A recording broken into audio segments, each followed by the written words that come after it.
We did live kicking.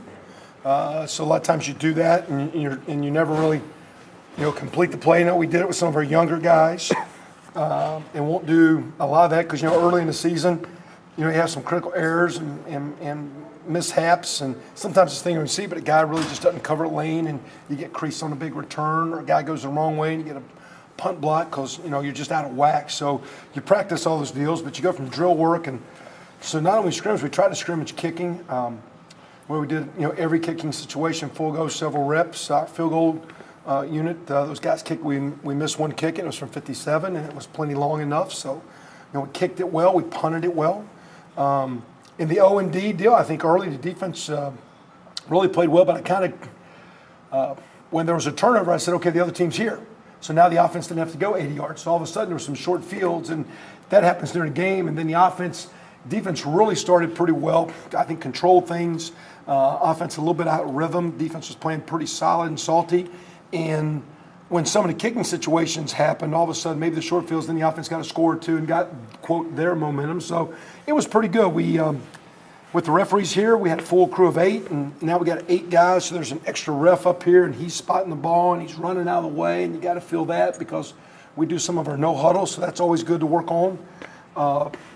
We did several, as we went through it, just not plays and not kicking, but then we did some because we had clock today. So we were 25-second clock going all the time for your delays and substitutions and all those issues. But we did a minute and 50 in the first half. And the one group went 3 plays and had to punt. Okay, now we had to go play defense. Or if it was our defense, hey, great, you got the ball first, maybe we could go score. And it was the first half, so you don't have to score. You don't want to go. I don't know if you guys remember, but seemed like to me my first year here, there were many games, 3, 4, where in the last 2.5 minutes and a half, we didn't manage the clock well, and all of a sudden we're down 7 or 10. It was 14 or 17. And you felt like, wow, what happened? 14 went to 21. What happened to Iowa in particular? Remember that one? We incomplete pass, ran out of bounds, incomplete pass, 10 seconds worth of clock it seemed like, and then they scored. And you felt really almost demoralized. So we tried to do some of those situations. We did 30 seconds and no timeouts, and the ball's on the 30-yard line. So if you have to go the hurry field goal. We did 9 seconds. Don't get it. We actually went 9 seconds and had the defense blitz, and the quarterback took a sack. And that meant we went into the locker room with no points. So we did as many, not playing a game, but tried to shock them into some game situations. What's up, Barks? How you doing? Good seeing you. So drive safe.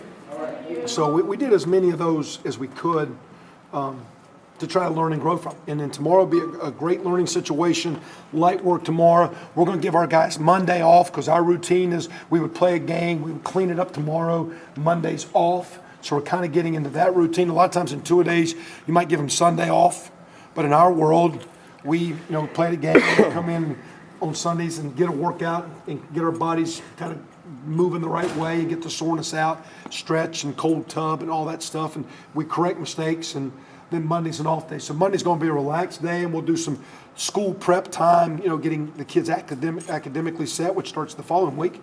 And then we'll have a good work day on Tuesday, another really good work day on Wednesday, and then we'll taper back like we would on a Thursday, Friday, going into next Saturday, which is 7 days. So we're kind of almost, I'm not saying this is a game week coming up, but we're kind of trying to get into that mode of, okay, we worked hard today, go have a little fun with your fellas tonight, do it the right way, come in tomorrow, correct and clean, take Monday off the way we do it, get your body right, and have a good work day Tuesday, good work. So in our deal, preseason's not over, but we're going to polish tomorrow and get refreshed, go hard on Tuesday, Wednesday, clean up for next Saturday. Next Saturday would be a game situation scrimmage, maybe not a lot of live work on the ones, but maybe some of these young guys get live work because we want to keep bringing all those freshmen along. So that was a long one here. It was good, though. So that's it. You guys good? That was everything. You talk about it's all good. Nothing else. Kickoff being 2 weeks away. You talk about increased competition to get on the field at certain positions. Any position battles are kind of compelling for you right now that you're watching? I don't know if anything's compelling as much as I think the way the game's evolving, with so much spread, no huddle stuff, that you need more than one guy at a position. So, I think I think Darius Latham has played better than he's played since he's been here, and Darius Rayner is, I think, maybe even playing better than him. and they're at the same spot, and it's a nice push. And it's kind of what you like to see. I think some of these young receivers with Jay Sean Harris and Simi Cobbs are really kind of coming in their own, and that's keeping Stoner and Roundtree and those guys going. So, there's just, and not that we got our team on edge, it's just you got some guys you can play with. You want to keep bringing the young guys along. I think that keeps the older guys really focused on, keep your hands up. Don't drop your hands and relax. Stay ready to fight and keep taking care of your body and keep having the right mental approach to practice and meetings and keep working hard to be at your best. So I don't think we're the deepest team that ever played, and we're far away from saying, hey, we got the most talented team each and every day or week and all in every position. We could always be better, but we're so much better than we were, and we just got guys that I'd use the word they banter. They're competing with each other, and I kind of like that. So we get 7, 8 linemen that can play. I'd like to see the running back position actually pick it up, and with Tevin back there, but I'd like to see D'Angelo and Redding and some of those guys push those guys a little bit more to kind of keep Tevin going, because even though he's a good guy and you want him to be the featured back, I don't know who wrote this. Somebody wrote an article. He had 170 carries last year. We didn't play 3 games, so you put those 3 games in there, and it's 210, 15 carries. That's not too bad, and so he'll get more. But I don't know if he's a 400 carry back, really, because of our tempo. So I just think we have better bodies, and we've worked really hard with the young players trying to get them in the mix. T. Gray Scales, Gooch, so that Marcus Oliver and all those guys. T.J. Simmons was sharp today. Cooper. It's not sitting here where it's just perfect, but man, it's just so much more fun to go out there and practice, because there's the twos against the twos are really good. And the two defense is doing better than the 2 offense a lot of times. And I don't think it's because the skill drop off. I think the 2 defense is just now better, because a lot of the 2 defenses are actually kind of ones, and they're playing with the first team, and that's kind of, just to me it's pleasing. Of course, you mentioned earlier that you thought you were too deep at the front 7 spot in a way that you hadn't been before, where just basically all those guys could go in there and at least hold their own. Physically. Now, it's the learning and the confidence, too. You get out there. It's one thing, every day in practice, you see a guy every day. Like I'm trying to tell the guys, some of the better players in the Big Ten are on this team. So, if you can cover that guy and, you can rush against this guy, there's other good players on that team, but this guy doesn't take a back seat to that guy. But sometimes it's getting that game confidence so they take, when you see a guy every day and just becomes your friend and you're comfortable, hey, let's go fight.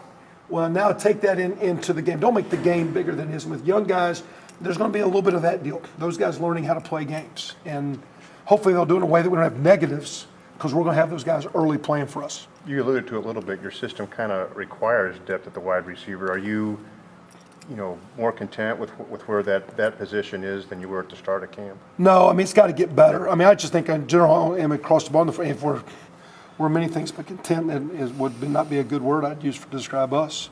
Although not negative or frustrated or concerned. It's just you're 2 weeks away. You've got 15, 16, 17 practices under your belt. You're coming. You want to keep coming. You want to start well, but you also we're kind of looking for the long haul. We're talking to the guys right now about eating well tonight, resting well tonight, taking care of their bodies tonight, not for tomorrow's practice, but for week 9, 10, 11. So you don't wear out, how to sleep properly and get the right amount of rest, get off your feet. So, a lot of things we're doing is really for the long haul of the season, because, it sets up here with Indiana State, then open, then 6 really challenging games with 3 non-league and 3 conference games, then another open date. So the way that our schedule sets up, to me, and I don't think it's a negative, but it's long. And I think we need competition, and those guys flow on. But we've got a lot of work to do at quarterback receiver offense. We got a lot of work to do on defense, but we're still better than we were. Anything else? You mentioned some of the young receivers, young linebackers, any other freshmen who are, getting in a position to start or play some big minutes at the beginning of the season. Yeah, again, I don't know if anybody's starting, but again, I think in the 2 deep special team mix, 3 deep, 2 to 3, Clark at corner from Fort Wayne, Donovan, Tony Fields, 19, Keontae Walton, 26 at safety, they're in the mix. Gooch, 49, and T. Gray Scales, 8 at backer. Maybe McCray, 47 at outside backer.